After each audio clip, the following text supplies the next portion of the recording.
কাঙ্ক্ষিত জান্নাতে প্রবেশ করাবো। যে মালিক আমাদের উপরে এত রহম আর করম করছেন সামান্যতা আলোচনা করার জন্য, সেই মালিককে চেনার দরকার আছে না নাই? যারা তাদের মালিককে চেনে তাদের কোনো বিপদ থাকে?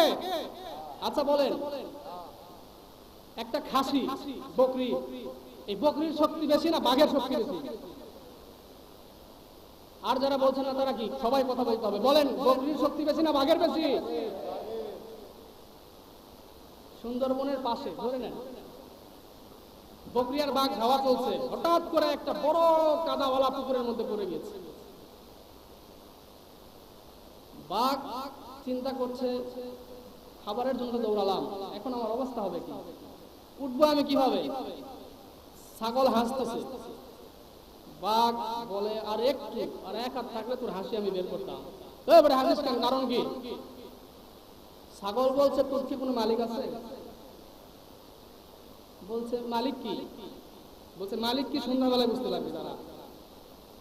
মালিক ছাগলকে খুঁজতেছে, খুঁজতে খুঁজতে খুঁজতে শেষ পর্যায়ে গিয়ে দেখে সর্বনাশ, ছাগল আর বাঘ তো একসঙ্গে, কি করা যায়?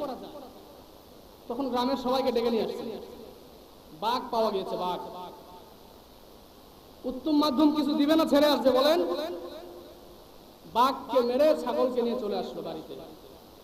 মালিক থাকার গুণ আছে না নাই? জোরে বলেন, মালিক থাকার গুণ আছে না নাই?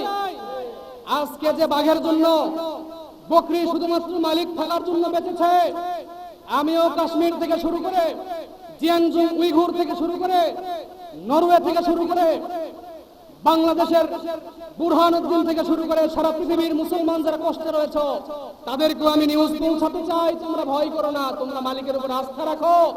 দিন ছেড়ে যখন সন্ধ্যা নামবে, মালিক তোমার খোঁজার জন্য যখন প্রস্তুতি নেবে, তুমি যত কষ্টেই থাকো তোমার কষ্ট থেকে উদ্ধার করবেন কে? সে আল্লাহর উপর ভরসা আছে। সে আল্লাহ রাব্বুল আলামিনকে চেনার প্রয়োজন আছে না নাই? সে আল্লাহকে চিনবেন কিভাবে জানেন?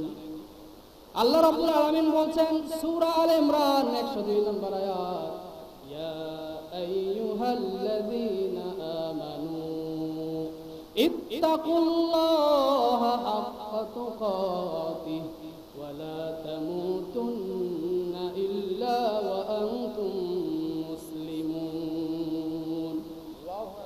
ও mankind, if you will be demanded to get the paradise, you have to be the thinker, the believer of Allah subhanahu wa ta'ala. আল্লাহ রাব্বুল আলামিন বলছেন, ও পৃথিবীর মানুষেরা তোমরা শুনো, তোমরা যদি জান্নাত পেতে চাও, পরকালে মুক্তি পেতে চাও, তাহলে প্রথমেই আল্লাহ রাব্বুল আলামিনকে বেশি থেকে বেশি ভয় করো। আর আল্লাহ রাব্বুল আলামিনকে সব থেকে বেশি ভয় করার ফলে তোমাদেরকে যে সার্টিফিকেট দেওয়া হবে, সেই সার্টিফিকেটের নাম হচ্ছে ইসলাম। আলহামদুলিল্লাহ বলেন। আমরা যতক্ষণ মুসলিম হতে